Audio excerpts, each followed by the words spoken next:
She was always there for everybody. Every day, every time I talk to her, it's always, what are we gonna do to help the people? She always a selfless person. The last photo Nancy Metayer Bowen ever posted on social media shows her surrounded by children, big smiles, bright eyes, an Easter egg hunt at a community event called Hoppin' into Springs. She wrote that she had a wonderful time with the young residents and thanked every staff member and volunteer who made it happen. That post went up on April 1st, 2026. The same day her body was found upstairs in her bedroom wrapped in blankets and garbage bags.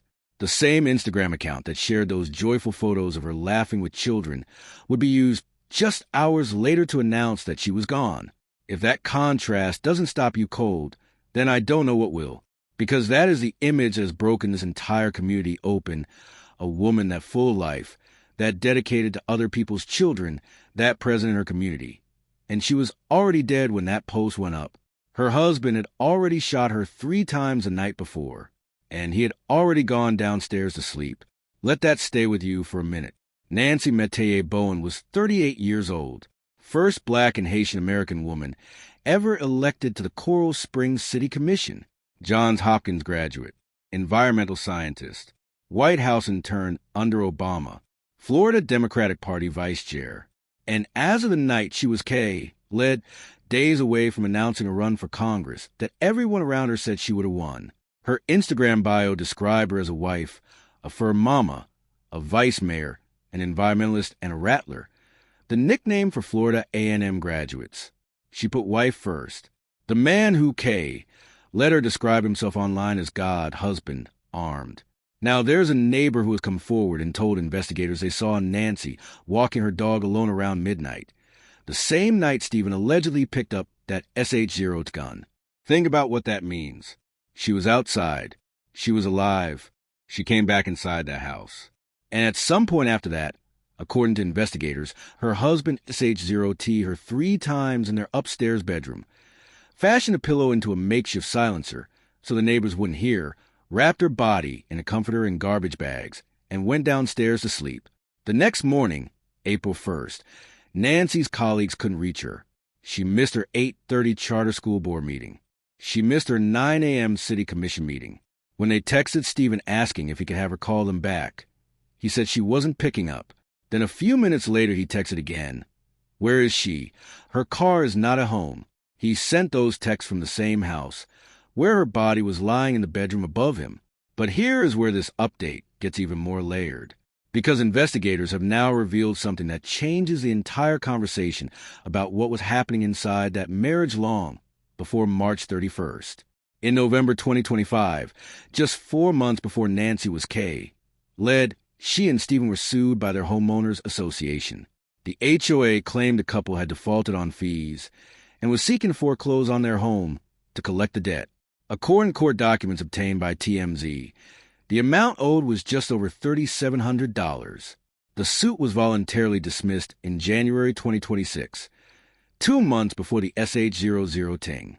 Now nobody is saying that an HOA dispute leads a man to M***rider his wife. But what it does tell you is that there may have been financial pressure inside the household that the outside world knew nothing about. And when you put financial stress next to a woman whose career was skyrocketing, whose name was being floated for Congress, who was being courted by presidential campaigns, who was collecting endorsements and building momentum, you start to ask a very uncomfortable question. Was Stephen Bowen struggling in the shadow of his wife's success? Because that is one of several possible reasons people have been dissecting since this case broke.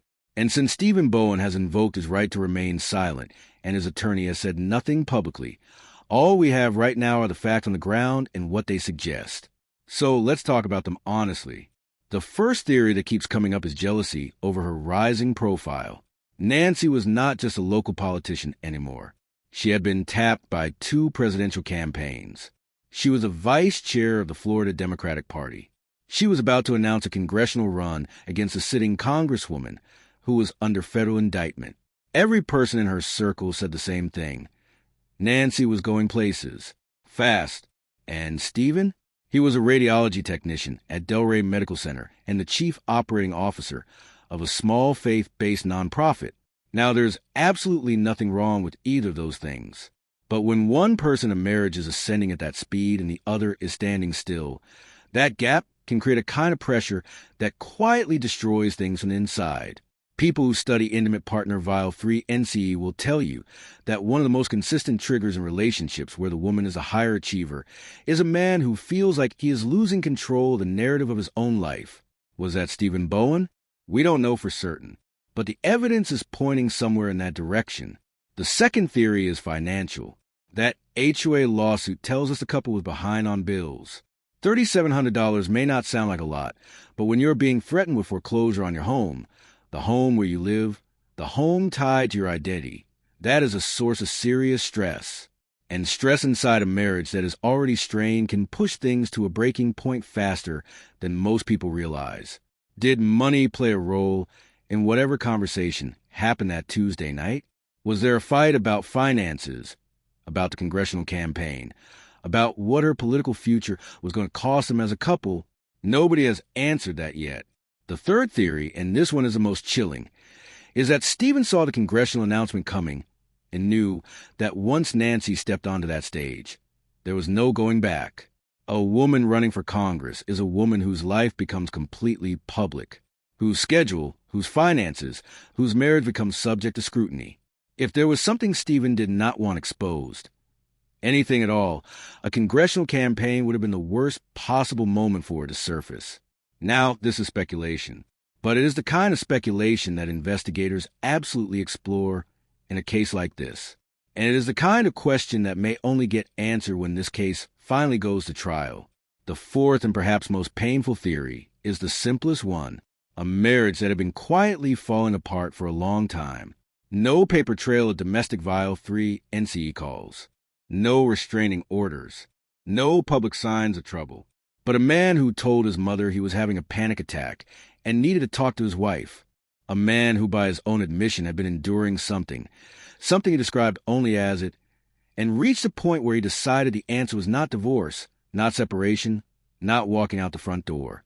The answer he chose was an SH-0 gun, and a pillow, and 3 rounds while his wife was in their bed. And now, there is yet another layer that has emerged this week that is causing major legal headaches. The Broward County Public Defender's Office has filed a motion to withdraw from representing Stephen Bowen entirely. The reason?